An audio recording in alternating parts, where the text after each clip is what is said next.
Silk Smitha గారిది మడ్రా లేకపోతే ఆత్మహత్య? ఆవిడే ఆత్మహత్య చేసుకుంది. ఎందుకు? సినిమా కష్టాలు ఏం కాదు, ఏదో సినిమా తీసింది, ఫైనాన్షియల్ ప్రాబ్లమ్స్, ఆ ప్రాబ్లంలోనే పోయింది. అంటే కూడా ఉన్నవాడు ఉన్నాడు, ఆడే నమ్ముకుంది, వాడికి అడిగేదో జరిగిందని అనుకున్నారు. అంతకని చెప్పలేను. బాపిరెడ్డి గారి ఇంటి పక్కన ఉండేది, చెప్పడానికి బాపిరెడ్డి గారు కూడా ఇప్పుడు లేరు.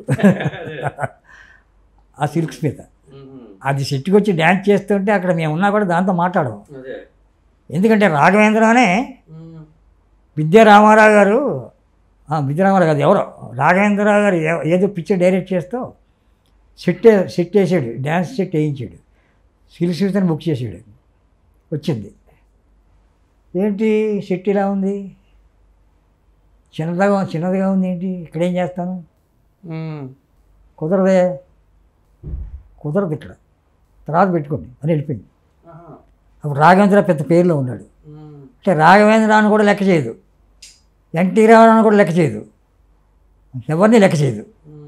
దానికి అది క్రాకు, ఒక క్రాక్ టైప్ అనమాట. శోభనామం లెక్క చేయదు.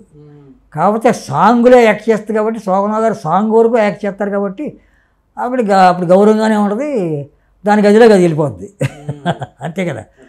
రామారావు కూడా అందరికీ తెలుసు, అది అల్పాయుషిగా పోయింది. అదే దానికి ఏ ప్రాబ్లమ్స్ ఉన్నాయి పెద్ద తెలియదు. ఆడికి వెళ్ళి ఎవరు నమస్కారం పెట్టాము. ఓసారి నాకు ఏదో 2 పిక్చర్లు క్లాష్ వస్తే అది మార్నింగ్ 1 గంట లోపుగా ఫినిష్ చేస్తేనే ఆ సాంగ్ నేను ఇంకో షూటింగ్కి వెళ్ళాలి. అప్పుడు వెళ్ళి కూర్చుంది కుర్చీలు ఇలా కాళ్ళు దాపుకుని, ఏం స్మిత గారు నేను వేరే షూటింగ్కి వెళ్ళాలి, వెళ్ళండి నాతో చెప్తారేంటి అంది. మీరు త్వరగా ఫినిష్ చేస్తే బెటరు, లైటింగ్ రెడీ అయింది, అది అసోసియేట్ చెప్తాడులే. ఓహో అన్నారా? మొత్తాన్ని ఫినిష్ చేసింది. ఫినిష్ చేశాను కదా, మీరు వెళ్ళి రావచ్చు. ఇది జరిగింది. అది కేఎస్ఆర్ దాస్ గారి డైరెక్షన్, ఖైదీరాణి. ఓకే. సిల్క్ స్మిత ఆవిడది హనుమాన్ జంక్షన్ విజయవాడ దగ్గర, ఏదో క్యాస్ట్ హీరోయిన్ అవ్వాలని వచ్చింది. మొదటి స్టేజ్లో మాతో వేషాలు వేసేది, ఎవరితో మాట్లాడదు, చాలా గర్వంగా కాలు మీద కలిసి కూర్చుంటుంది. వేషం సంగీత అనే సినిమాలో ఆర్ నారాయణమూర్తి పక్కన చేసింది హీరోయిన్గా. అందమైన హీరోయిన్ కాదు, సిల్క్ స్మిత అందమైంది కాదు, మేకప్లో అందం కనపడుతుంది. వాణిశ్రీ అందమైంది కాదు, మేకప్లో బాగా అందం కనపడుతుంది. జమున మేకప్ ఉన్నా లేకపోయినా అందం కనపడుతుంది. భానుమతి కూడా పెద్ద అందమైంది కాదు, మేకప్లో కనపడుతుంది. మేకప్ అది ఆ కెమెరాలో అందం కనపడుతుంది. ఈ సిల్క్ స్మిత ఏదో వేషాలు వేస్తుంది,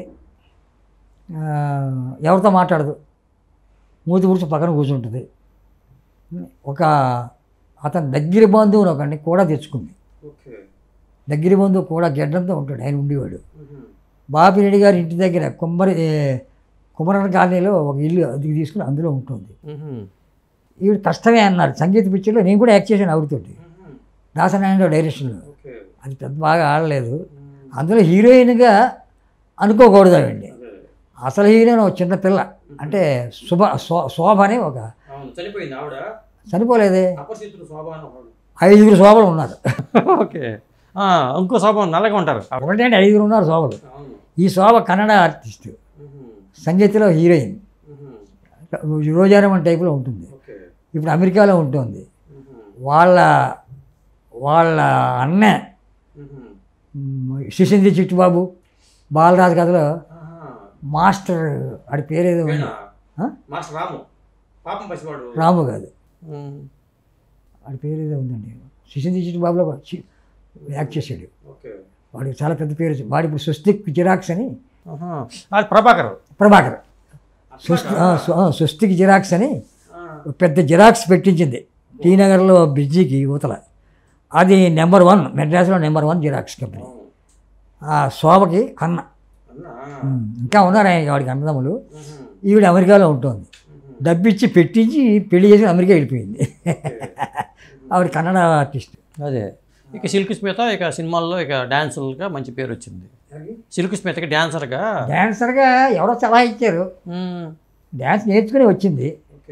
డ్యాన్సర్గా సోలో డ్యాన్సర్లో జయమాలని కొంచెం తగ్గుతుంది. ఇప్పుడు డ్యాన్సర్స్ కూడా ముందు హీరోయిన్ అవ్వాలంటే డ్యాన్సర్స్ గ్రూప్ డ్యాన్సర్లో యాక్ట్ చేస్తారు ముందు. ఓల్డ్ పిక్చర్స్లో షావుకార్ జానకి, సూర్యకాంతం, సూర్యప్రభ, వేదనాగయ్య వైఫ్, అంటే వైఫ్ ఉండగా ఇంకో వైఫ్ని చేసుకుని ఇంకో దాన్ని చేసుకున్నాడు. పుష్పవల్లికి చెల్లెలు, పుష్పవల్లికి చెల్లెలు సూర్యప్రభ. వీళ్ళందరూ డ్యాన్సర్సే, గ్రూప్ డ్యాన్సర్స్లో నుంచి వచ్చారు. సోలో డ్యాన్సర్లోకి కొంతమంది వెళ్ళారు. సూర్యప్రభ ఏమో సైడ్ హీరోయిన్గా అయింది. సావిత్రి గ్రూప్ డ్యాన్స్ చేసింది. సావిత్రి హీరోయిన్గా సైడ్లోంచి హీరోయిన్గా అయింది.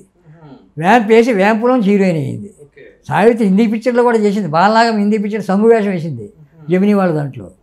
అలాగే పుష్పవల్లి మొదటి నుంచి హీరోయినే, టాకీగన్ నుంచి ముందు వచ్చింది హీరోయిన్గా చేస్తే. పుష్పవల్లి చెల్లులే సూర్యప్రభ. సూర్యకాంతం పారిపోయి వచ్చింది ఇంటి దగ్గర నుంచి, కాకినాడ నుంచి. గ్రూప్ డ్యాన్సుల్లో చేసింది. తర్వాత మెల్లిగా కామెడీ క్యారెక్టర్లో ఏదో వేషాలు అవకాశాలు వస్తే అలా పైకి వచ్చింది. అందరూ కింద నుంచి పైకి వచ్చే వాళ్ళే. నిచ్చెనెక్కాలంటే ముందు మెట్టు ఎక్కి తర్వాత పై మెట్టుకు వెళ్ళాలి. ఆ ఎక్కినప్పుడు వెనకాల ఇంకోళ్ళు కాలు పట్టుకుంటూ ఉంటారు, నేను వస్తా నన్ను రాని అని. ఆడిని వచ్చేదాకా మనం ఆగేమనుకోండి, ఆడి కాళ్ళు లాగేస్తాడు, ఆడితో పాటు మనం పడిపోతాం. అంచేత ఆ ఎక్కివాడిని ఒక కాలు తంతాడు, ఇలాగ తంతే ఆడి కిందే పడతాడు. ఏచుడుగాడిని రాజబాబు తంతేనే కింద పడతాం అనమాట. ఆడు వెళ్తుంటే ఆడి పక్కన యాక్ట్ చేసేమని చెప్పి ఆడు పట్టుకుని ఆడ పక్కన ఇంకో డైలాగ్ చెబుదామని ఎక్కేమనుకోండి, ఆడు చెప్పాల్సిన డైలాగ్ కూడా చెప్పేస్తే బెటర్ అనుకుంటాం అనుకోండి. ఒక కాలుతో ఇలా ఎక్కినప్పుడు ఆ కాలు తగులుతుంది, మనం కింద మెట్టి మీద వెళ్ళిపోతాం. ఆ డైలాగ్ ఆడు చెప్పేస్తాడు, మన కింద మెట్టి మీద మళ్ళీ ఇంకొక రాజబాబు మళ్ళీ ఇంకొక సీన్ కోసం ఎదురు చూడాలి. ఇది ఇండస్ట్రీ లైఫ్.